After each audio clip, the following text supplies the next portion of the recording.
Ahora volvemos con un tema donde la inteligencia artificial deja de ser promesa y se convierte en una práctica compleja y desafiante. La salud, ¿cierto? Algo que nos afecta a todos. Aplicar inteligencia artificial en este campo suena súper prometedor, pero también implica decisiones técnicas, éticas y humanas que pocas veces se abordan con la profundidad que merecen. Nuestra siguiente invitada lo vive desde adentro. Yulitza Rodríguez es Tech Lead en Enara Health y su trabajo se centra en desarrollar productos tecnológicos que realmente mejoran la experiencia de las personas usuarias de servicios, especialmente en salud y educación. Además de su rol técnico, Yulisa es una apasionada por el aprendizaje y la comunidad. Participa activamente en espacios de divulgación científica, no, tecnológica, un poco parecido igual, y en la construcción colectiva de conocimiento. En esta charla, la IA en salud, más allá del modelo, nos mostrará cómo los modelos de lenguaje y los agentes pueden integrarse en contextos clínicos reales, qué decisiones técnicas deben considerarse y también cómo equilibrar la automatización con el criterio humano. Por favor, les pido un fuerte aplauso para Yulitza Rodríguez. Bueno, muchas gracias. ¿Me escuchan bien? ¿Sí? Ya, sí. Perdonen un poquito la voz que vine a Valdivia y pesqué un resfriado. Así que si estornudo de pronto me quedo sin voz, sepan disculpar. Bueno, bienvenidos a una sesión más de este segundo día del 9.5 o primer día de charlas, talleres y más. Bueno, espero que sigan con energías porque el día todavía no termina y todavía vienen más sesiones luego de esta. Entonces, ¿para qué estamos aquí? Hoy vamos a hablar un poco de lo que pasa cuando aplicamos inteligencia artificial en el contexto de la salud. Y el foco de la charla no va a ser tanto técnico, es decir, no vamos a entrar en temas de código ni nada, sino vamos a hablar de qué pasa cuando lo aplicamos en los contextos reales, cuando vamos a un hospital, a una clínica o algo por el estilo, ¿sí? Entonces, habiendo clarificado eso, pues vamos a empezar. No sé si aquí pueden levantar la mano.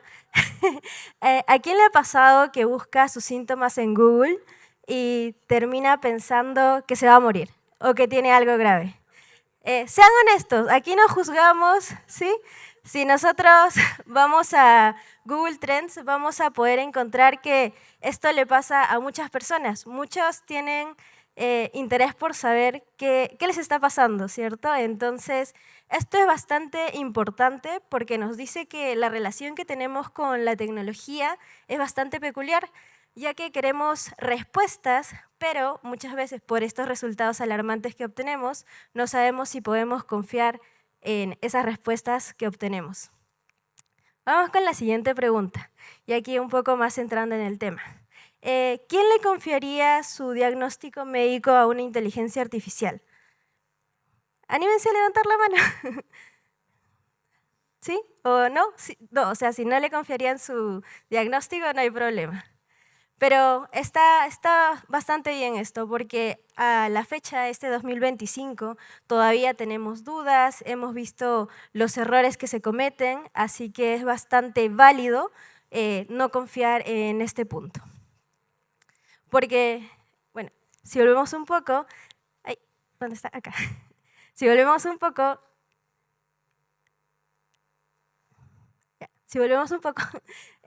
sabemos que técnicamente podemos obtener porcentajes de precisión bastante altos, pero esta duda que quizá está justificada todavía está ahí. La siguiente pregunta es, ¿qué tan preparados estamos para confiar en la inteligencia artificial en salud? Y aquí quiero que lo piensen un poco más desde el rol en el que se encuentran el día de hoy. No solo como usuarios, sino como desarrolladores, ingenieros de software, ingenieros de alguna otra especialidad, diseñadores de producto o project managers o el rol que desempeñen, o si ustedes son instituciones o sistemas de salud como tal. Les voy a dar unos segundos para que lo piensen un poquito.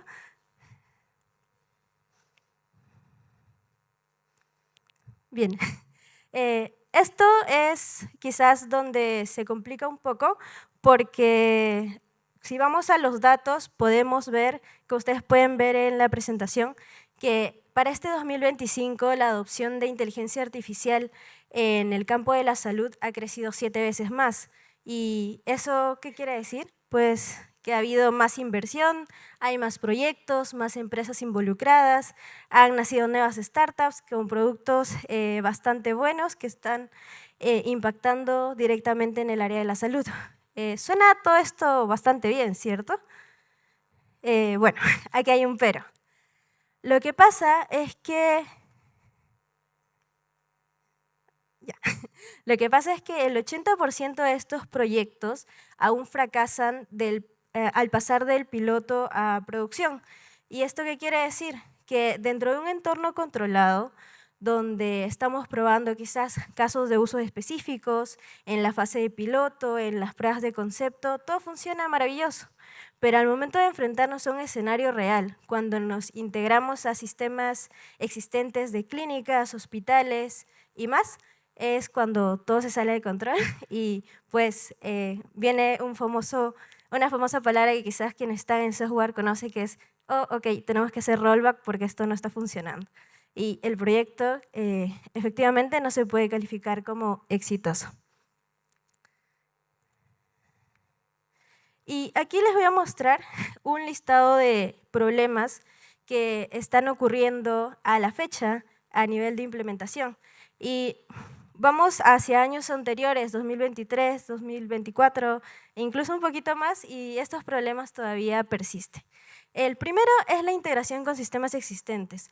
Cuando nosotros trabajamos con clínicas, hospitales, cada uno maneja un sistema diferente. Pueden tener sus propios EHR, pueden tener sus sistemas para gestión de información de pacientes y todos estos manejan distintos formatos al momento de tratar con los datos.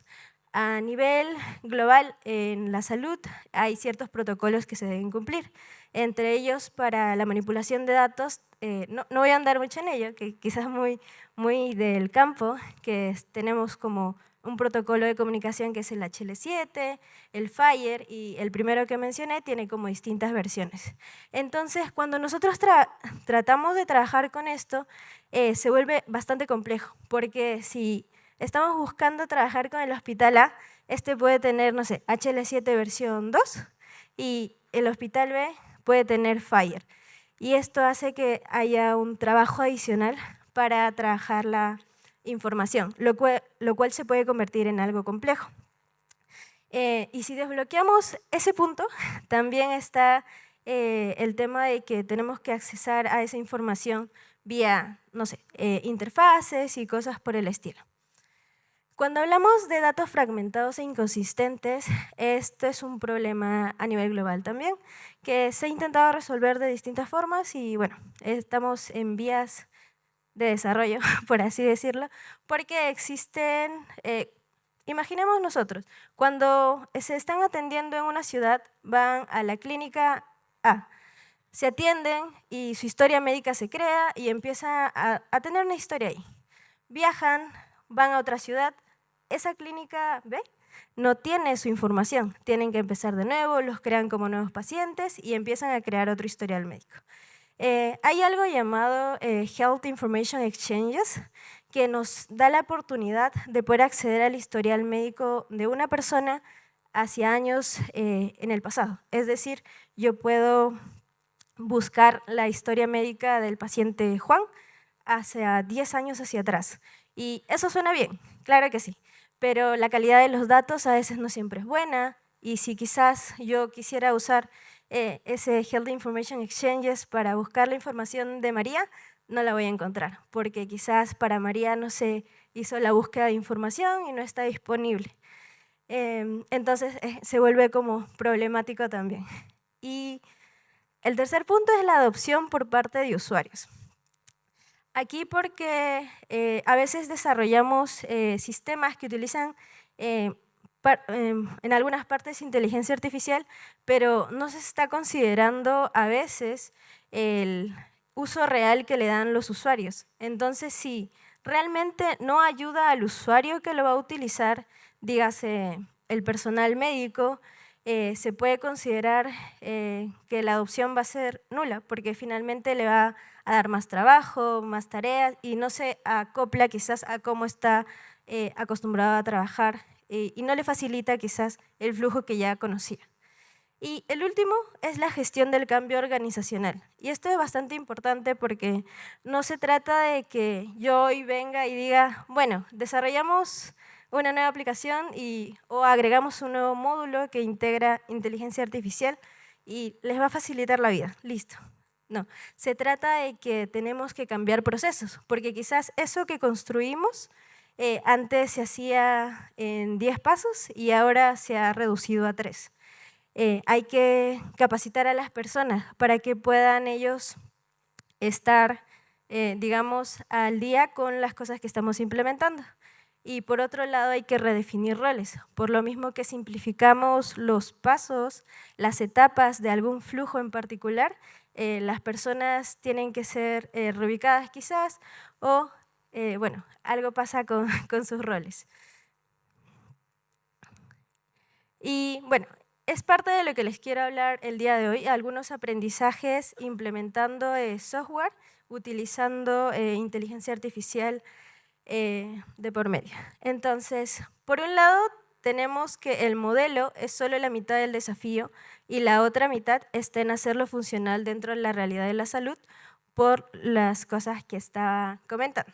Entonces vamos con el primer aprendizaje, que es el modelo entendía los datos, pero no la intención detrás. Y aquí, cuando hablamos de modelo, para contextualizar, estamos hablando de modelos de clasificación, modelos de procesamiento de texto, modelos de análisis de imágenes y para lo que necesiten, ¿sí?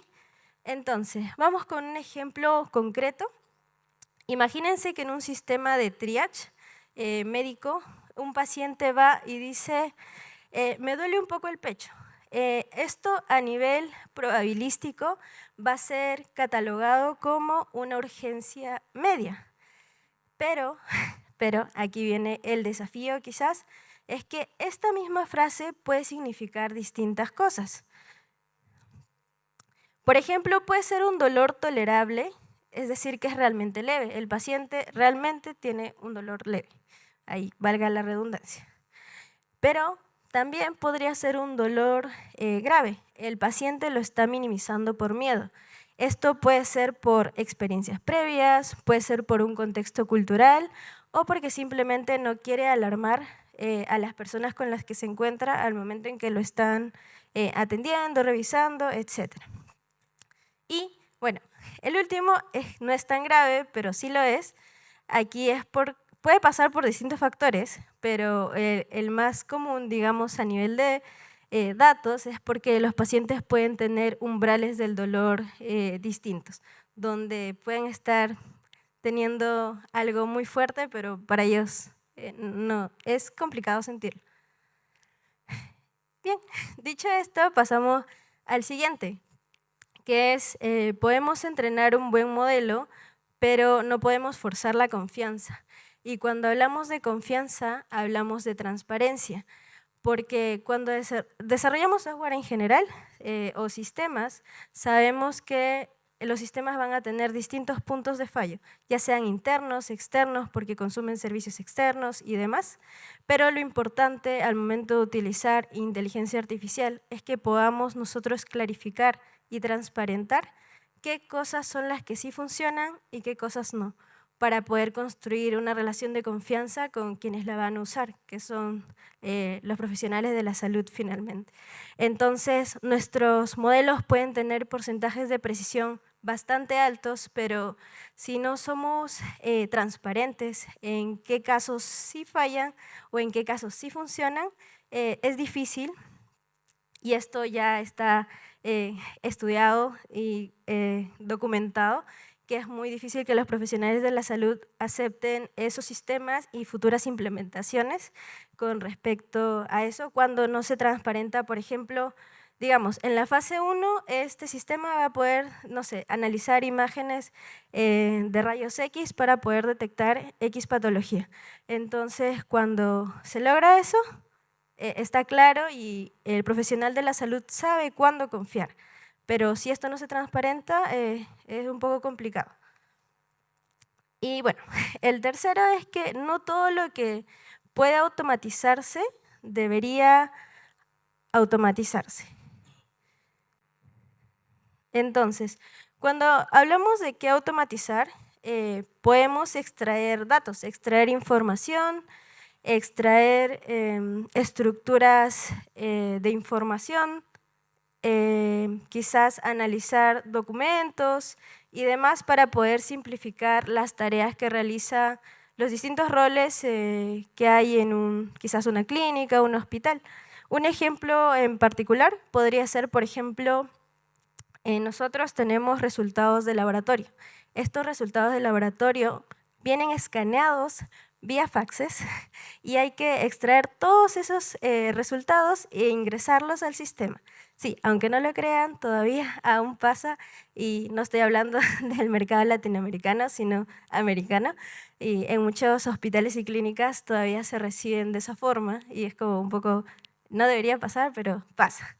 Entonces, al momento que utilizamos inteligencia artificial, bueno, podemos acelerar esa parte y dedicarle el tiempo necesario para que ellos solo ya no tengan que ingresar datos, sino analizarlos y revisarlos. Y algo que no deberíamos automatizar es la decisión del tratamiento.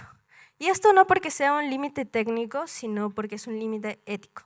Y esto es bastante importante, porque podemos construir la herramienta adecuada para que pueda ayudar a sugerir el tratamiento basado en todo el contexto, la información y demás, pero el profesional médico al final siempre va a ser el que tiene que tomar la decisión.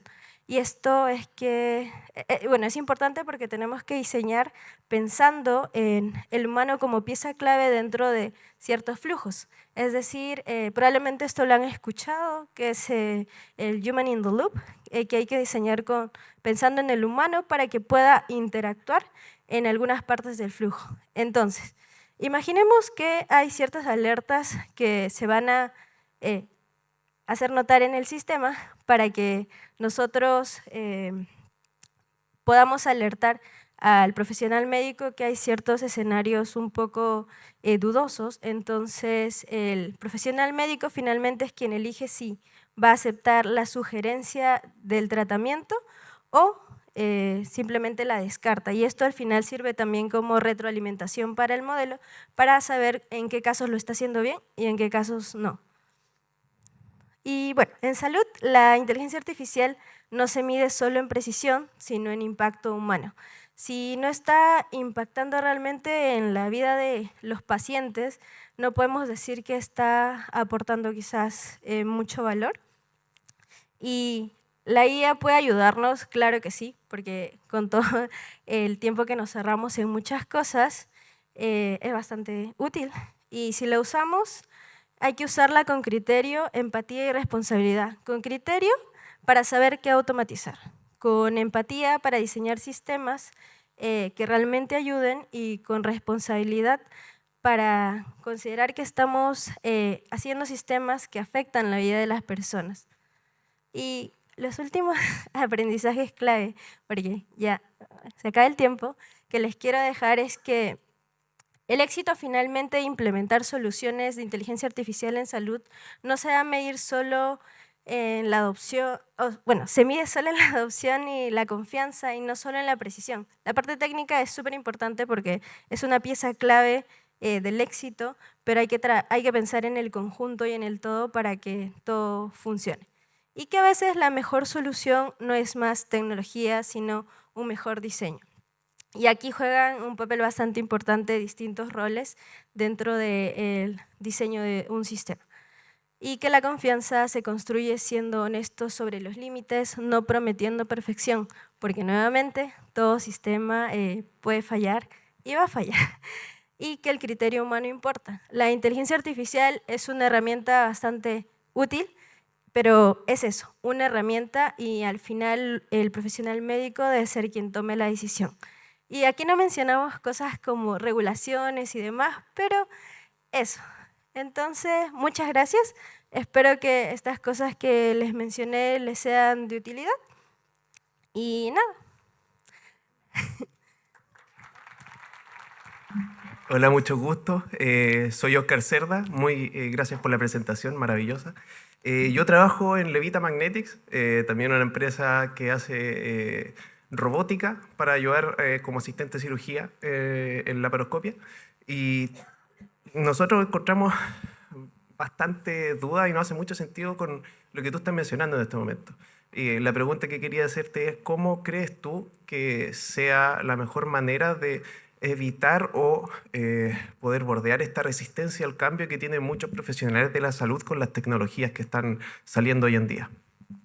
Sí, eso es algo bastante importante y en la empresa donde trabajo también lo vimos. Y lo que nos funcionó, al menos en experiencia y en la documentación que les voy a compartir, porque a nivel de salud hay muchos estudios que se hacen y estos igual nos sirven para retroalimentarnos en la forma en la que estamos desarrollando, diseñando e incorporando políticas. Entonces, capacitar a los médicos en las tecnologías que estamos utilizando y la transparencia.